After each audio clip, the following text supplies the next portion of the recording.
Have you ever received a promise from God? Something so big, so long awaited, that it became the center of your world? A child, a ministry, a marriage, a restoration. And after the promise arrived, you embraced it, protected it, and built your life around it. Now, imagine that, on any given night, the same God who gave you the promise comes back and asks you to return it. Not to lend it, to sacrifice it, to place it on an altar and give it back to Him definitively. What would you do? This is not a hypothesis. It is the most shocking and profound story of faith in the entire Bible. It is the story of Abraham, the father of faith. After decades of waiting, he finally holds in his arms Isaac, the son of laughter, the seed of the promise, through whom all the nations of the earth would be blessed. And then, in the silence of the night, the voice of God comes with the most incomprehensible command in Genesis 22. Take your son, your only son, Isaac, whom you love, and go to the land of Moriah and offer him there as a burnt offering. How could a good God ask for such a thing? What kind of test is this that puts God's command in apparent contradiction with God's character? This message is for you who are on a Mount Moriah, for you who are facing an order from God that makes no sense, for you who feel that God is asking you to give up what you love most, what He Himself gave you. Abraham's 3-day journey to that mountain is a manual on the faith that obeys in the dark, that trusts the provider above the provision. It is a story that forces us to answer the question, who do we love more, the blessing or the blesser? By the end of this journey, we will not only climb the mountain with Abraham, but we will discover the prophetic answer he gave to Isaac, an answer that revealed his secret faith in the resurrection. And we will witness the provision of God that gave him a new name, a name that is our hope to this day. Brothers and sisters, this is perhaps the most difficult and most rewarding passage in the Scriptures. It tests us, it confronts us, but in the end, it reveals the heart of a father. Stay with me, because we are about to discover what really happens when our faith is pushed to the absolute limit. Abraham's ordinary world was, finally, a place of peace and fulfilled promise.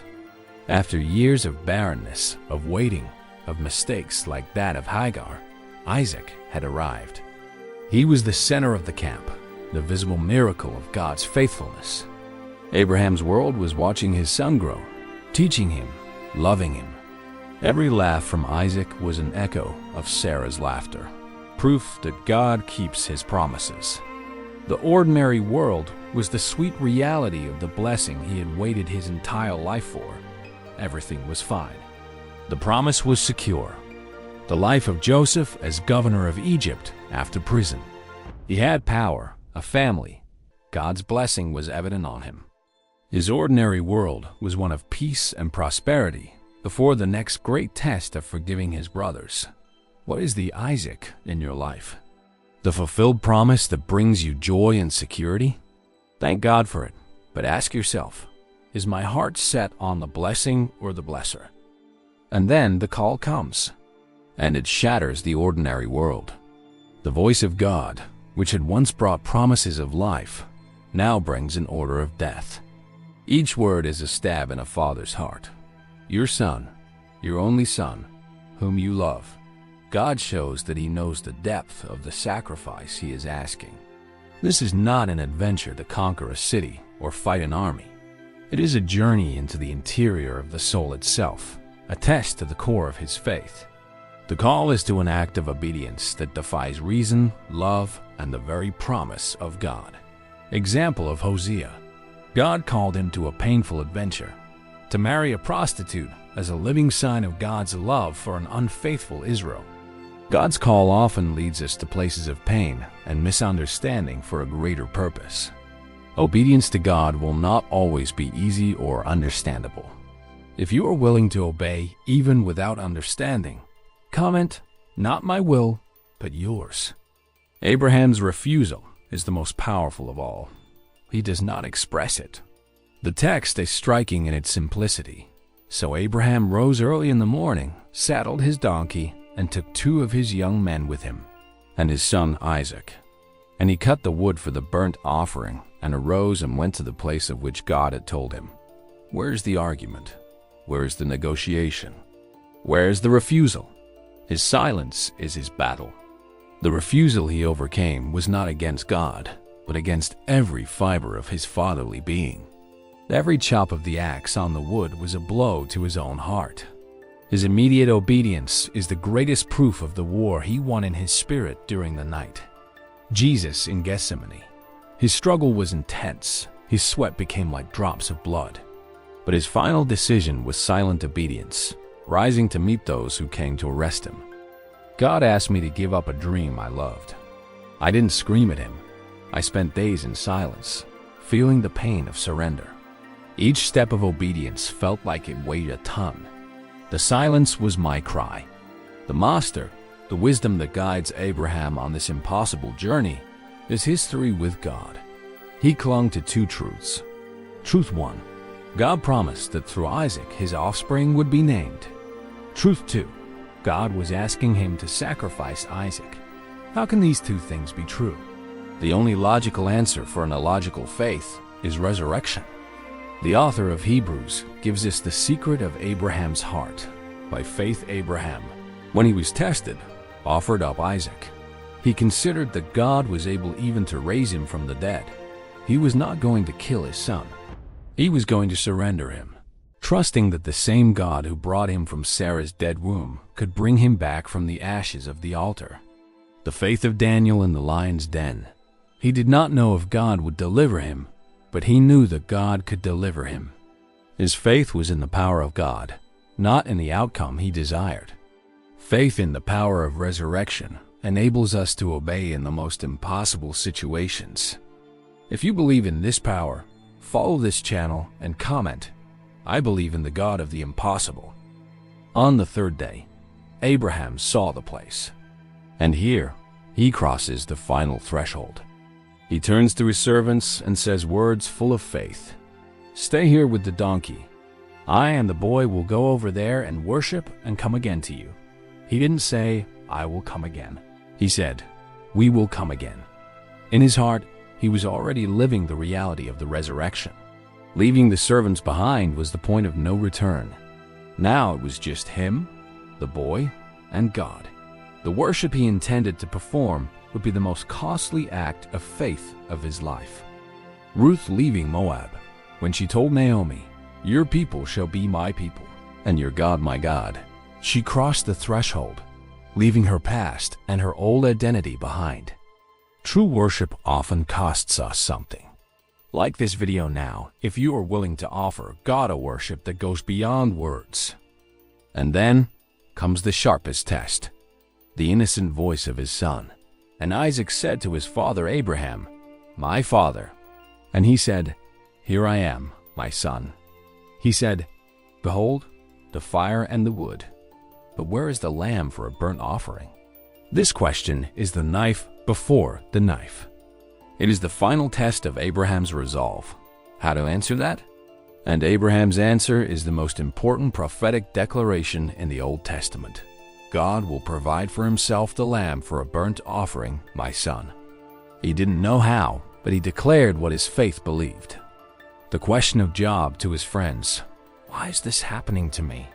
The struggle to find meaning in the midst of suffering is the greatest of tests. Abraham spoke prophetically, but time was passing. They reached the top of the mountain. There was still no lamb. What does a father do when his prophecy and reality seem to be in a head-on collision? Have you ever had to give an answer of faith when all the evidence around you seemed to contradict it? How did you stand firm? The darkness is obedience in action. They arrive at the place, and Abraham built the altar there and laid the wood in order. Every stone he places is one more step into the darkness of obedience. And then, the most painful act, and bound Isaac his son and laid him on the altar on top of the wood. The text records no struggle from Isaac. Jewish tradition suggests that he, already a strong young man, submitted voluntarily. It is a picture of the son's submission to the father. The darkness is total surrender. the acceptance of the sacrifice, the silence before the blow. Jesus in Gethsemane, being arrested, he surrendered voluntarily. I lay down my life that I may take it up again. No one takes it from me, but I lay it down of my own accord. Total surrender to God precedes the greatest of victories. If you choose to surrender to His plan today, like this video, the ultimate ordeal, the breaking point, the test pushed to its absolute limit. Then Abraham reached out his hand and took the knife to slaughter his son. The heart of the universe stopped. The angels held their breath. Faith is not just a mental belief, it is an action. He wasn't bluffing. His hand was raised. The blade was ready to descend. He passed the test. He proved that nothing, not even the son of the promise, was more valuable to him than the God of the promise. His obedience was complete. The cross, the Father did not spare his son. The sacrifice that was interrupted on Mount Moriah was completed on Mount Calvary. The knife, figuratively, came down. When prophecy and reality collided, Abraham chose to obey God's command, trusting that God himself would have to fulfill the prophecy in some way. He acted on what he knew, the command, and trusted in what he did not see, the provision. Declare with your surrendered heart, Lord, I trust you above all else. And in the last millisecond, the reward. But the angel of the Lord called to him from heaven and said, Abraham, Abraham, do not lay your hand on the boy or do anything to him. For now I know that you fear God, seeing you have not withheld your son, your only son, from me. The relief, the deliverance, and then the provision. And Abraham lifted up his eyes and looked, and behold, behind him was a ram caught in a thicket by his horns. And Abraham went and took the ram and offered it up as a burnt offering instead of his son. God provided, exactly as Abraham had prophesied. The provision in the wilderness, the manna that fell from heaven, the water that gushed from the rock. God always provides for his people when they walk in obedience. God is our provider.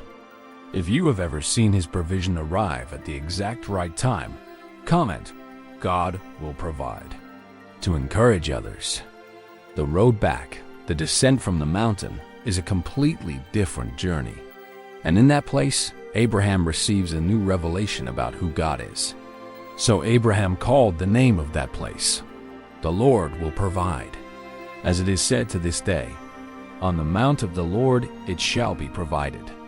In Hebrew, Yahweh Yireh. He doesn't just descend with his living son. He descends with a new name of God engraved on his soul. The road back is the journey of one who now knows God not just as the promiser, but as the provider of the sacrifice. Moses descending from Sinai, he returned with his face shining and with the tablets of the law, bringing a revelation of God that would change the nation forever. The resurrection is the confirmation and expansion of the promise. The angel of the Lord calls a second time and declares the oath of God. By myself I have sworn, declares the Lord. I will surely bless you, and I will surely multiply your offspring as the stars of heaven.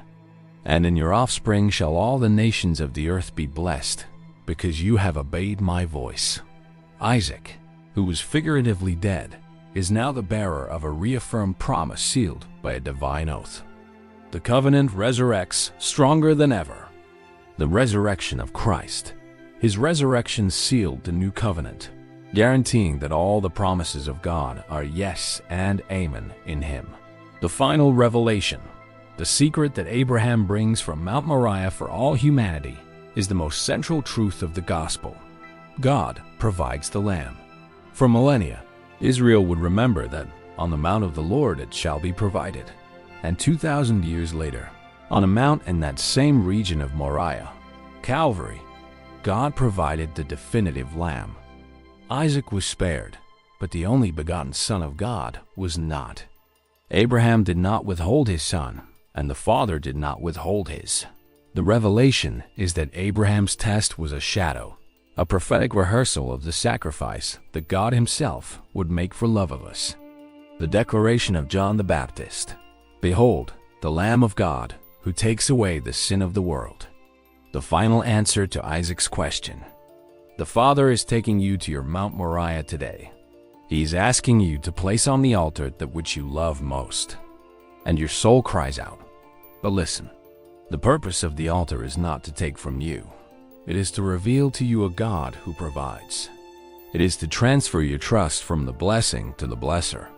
He's not testing your love to condemn you. He is testing your love to promote you to a new level of intimacy with Him, so that you may know Him as Yahweh Yireh. Isaac's question echoes today. Where is the lamb? And the answer from heaven has already been given. The lamb has already been provided on Calvary. You no longer need to sacrifice your children or your works. The sacrifice has already been made. What God asks of you today is the sacrifice of your will, of your logic, of your control. Place your Isaac on the altar and trust. The ram is already caught in the thicket, waiting for your obedience. Do not fear the altar. It is the safest place there is, because it is the place of God's provision. Surrender what He is asking, and you will discover, like Abraham, that our God will always provide. If you desire to live a life of radical faith like Abraham's, subscribe to this channel now and turn on the bell. We want to strengthen you on this journey of obedience. This message has the power to change the perspective of someone who's going through the hardest test of their life. Be an angel of encouragement. Share this video and declare your faith in God's provision by commenting with all your might. #God will provide. So Abraham called the name of that place, the Lord will provide. As it is said to this day, on the mount of the Lord it shall be provided. Genesis 22:14.